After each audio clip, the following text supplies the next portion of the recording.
For the liquid that's going in the slow cooker, I'm going to be doing some chicken broth, and I'm actually just using this chicken bouillon. And then anytime I use the chicken bouillon, I really like to add in some of this garlic base as well. I just really like the garlic flavor that comes from this a little bit more than regular garlic powder. That is about 2 cups of liquid worth of bouillon. And then I'm also going to add in some of this Olive Garden Italian seasoning. I really like to use this Olive Garden Italian dressing for just like marinating my chicken in and then cooking in it. It always ends up so good. And this already has so many flavors in it that I know are going to work with these foods. I also want to add some onion powder into this, not too much, maybe about a teaspoon or so.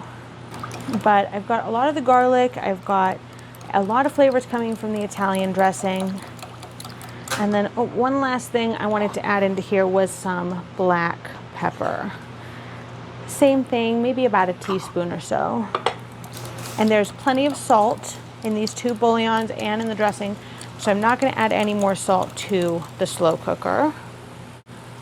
I'm just going to pour this right on top of everything. And it looks like my 2 cups of liquid was a tiny bit too much. I'm just going to add a touch more of this dressing just on top of the chicken. And then one last thing that I really like to add is some Italian herbs. I use these lightly dried Italian herbs from my local grocery store, but if you have something fresh and you want to use that, or even just dried Italian seasoning, I'm sure would work just fine in here.